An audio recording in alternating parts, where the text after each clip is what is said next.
everybody, it's Miss Ann. Welcome to STEM Online. Today we will learn about water and density and have fun doing some experiments. Let's get started. Water is a clear liquid made up of billions of molecules. It has no color, taste, or smell.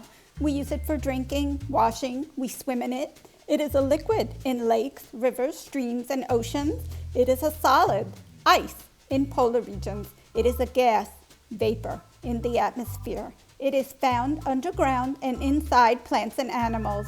Water is everywhere. Let's learn about density. Density is a characteristic property of water.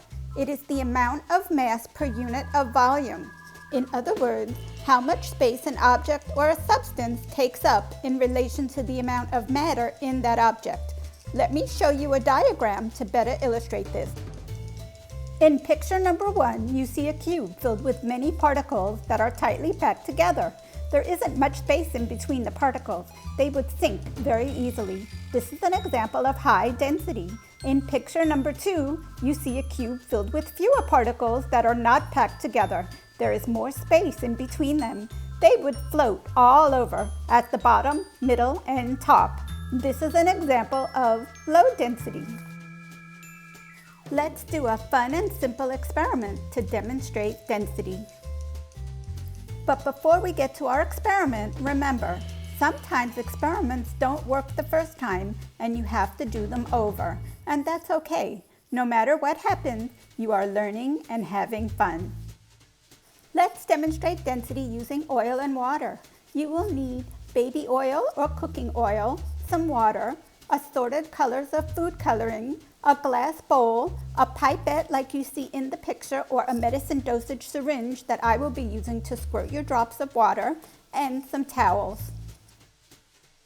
Mix each of the colors that you choose in a small bowl with some water, and you're ready to get started. Choose one color and fill your pipette or medicine dosage dropper and squirt drops across the surface of the baby oil. Choose another color and continue adding drops. As you can see, it doesn't matter where you squirt the drops of water. Just cover the surface of the oil. I'm only using 4 colors, but if you're using more than that, you can continue adding drops to the surface of the oil. As you can see in this close-up picture, almost all of the water drops are on the bottom of the bowl. That is because water has a higher density than the oil. Oil and water will not mix, no matter how much I stir them together. That is because oil has a lower density. It will always stay above the water. Now that you've learned about density, let's do some just for fun water experiments. This experiment is called Magic Water. For this experiment, we will be submerging a glass into a bowl of water, turning it upside down, and then slowly lifting it to the surface. You will need a large bowl of water, some food coloring, and a small clear drinking glass. The first thing you need to do is add some food coloring to your water. I'm choosing blue, but use whatever color you want. Let's make a prediction before we do this experiment. What do you think will happen as the upside down glass rises to the surface of the water?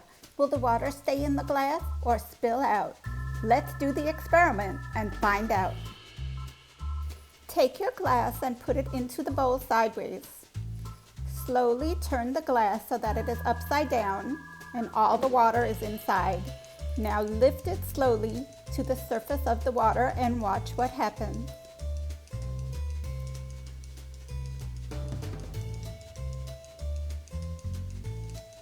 Now lift it above the surface.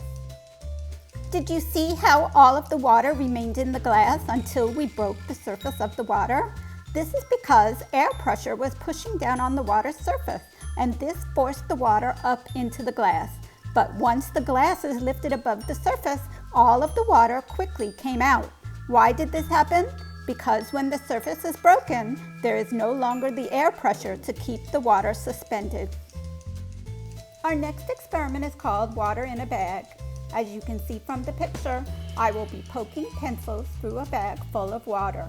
You will need a large Ziploc bag or a sandwich-sized bag, some pencils that are sharpened, and water. Please do this experiment over a sink, a bowl, or outside. I've got my sharpened pencils and my bag of water 2/3 of the way full. Let's make a prediction. What will happen when we poke pencils through the bag? Will the water leak out or stay in? Hold your baggie above your bowl or tray and insert your pencil. You want to wiggle it slowly until it comes through to the other side. Don't stab it, just go slowly. Now I've put 2 pencils in one side, and then I'm going to turn my bag around and I'm going to put 2 more pencils in, but from the opposite side. It doesn't matter where you put the pencils, but don't put them in on an angle. You want to try and go straight across until the point comes out the other side. Now I've just finished putting 4 pencils in, and I don't see any water on my tray. That's pretty neat. It's time for our final prediction. What do you think will happen when we pull the pencils out of the bag? Will the water leak out or stay in the bag? Remember I told you, do this experiment over a tray, a bowl, or sink, or outside. I bet that's a pretty good clue as to what is going to happen. Let's find out. Oopsie! I bet you knew that was going to happen. It's a good thing I had that tray under the baggie.